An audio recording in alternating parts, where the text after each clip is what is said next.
This is problem of H.C. Verma from chapter of collision. This is a good problem. इसमें दिया क्या है, there is a block of mass m and a pan of equal mass and they are connected by a string going over a smooth light pulley as shown in the figure. ये figure दिखाया गया है, block m मास का है, ये pan m मास का है, दोनों एक थ्रेड या स्ट्रिंग से कनेक्टेड है। वो स्ट्रिंग जब तक कि कुछ कहा ना जाए हमेशा इनएक्सटेंसिबल मान लेते हैं, यानी इसकी लेंथ खींचने से चेंज नहीं होगी, इस लेंथ विल बी कांस्टेंट। और जो यहाँ स्मूथ पुली दिया जाता है, स्मूथ लाइट पुली, स्मूथ पुली का इफेक्ट ये होगा कि जो भी टेंशन या इम्पल्स इसमें डेवलप होगा दोनों तरफ क्या रहेगा, सेम। उसके बाद क्या दिया है, there is a particle of mass which falls downward and stick to the pan, और टकराते समय पैन से स्टिक करते समय इसकी स्पीड v दी गई है, राइट। बताया क्या गया है, हमें बताना क्या है, ये स्टिक कर जाता है, बात यहाँ लिख दी गई, ये टकरा के स्टिक कर गया। स्टिक करने का मतलब ये दोनों फाइनली एक सिंगल ब्लॉक की तरह से एक साथ चलेंगे और उस सिंगल ब्लॉक का मास होगा 2m। हम बताना क्या है, find the speed with which the system moves. अब सिस्टम वर्ड इसलिए नाम दिया गया है क्योंकि कोलिजन के बाद ये पार्ट ऑब्वियसली नीचे आएगा, ये ऊपर आएगा, वी कैन फील इट,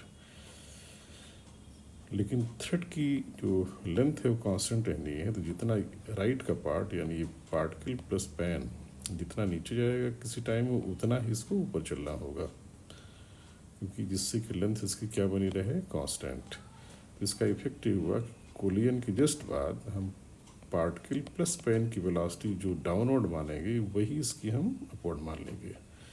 तो एक तो कंडीशन ये होनी है, ये चीज़ें हमने लिख दी है कि immediately after the collision left block जिसका मास m है and the pan plus particle of mass 2m will move the same speed v dash, मान लिया v डैश है, because thread connected to the pan and the left block will be of constant length, ये will remain of constant length। अगला point जो इसमें use करना है, during the collision impulse developed in the left and right part will be same, left and right part of thread, यहाँ पे part of thread लिखना चाहिए, of thread will remain same और इक्वल।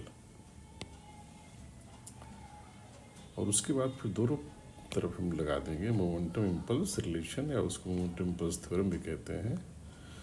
ब्लॉक के लिए अलग लगा देंगे, पार्टिकल प्लस पैन के लिए अलग लगा देंगे। तो सपोज जिस समय इससे टकरा रहा है शॉर्ट पीरियड में, यहाँ इम्पल्स जनरेट हुआ g, impulse means large force for short time. तो जो इम्पल्स इधर जनरेट होगा इस थ्रेड में वही यहाँ जनरेट होगा इन सेम डायरेक्शन। अगर इसमें ऊपर है तो इसमें ऊपर ही आएगा। तो ये हम फील कर सकते हैं कि रस्सी टाइट हो ही है तो ये नीचे जाना चाहेगा, ये ऊपर, तो जैसे ही नीचे आने की कोशिश करेगा रस्सी और टाइट हो जाएगी। और फिर चूँकि ये भी उतने ही वेलोसिटी से चलना है तो इसको ऊपर की इम्पल्स चाहिए, राइट। तो दोनों में इम्पल्स ऊपर ही आएगा। इसके पास कुछ भी मोमेंटम नहीं था, तो जो इस मोमेंटम जनरेट हो गया वो अप्लाइड इम्पल्स के बराबर हो गया।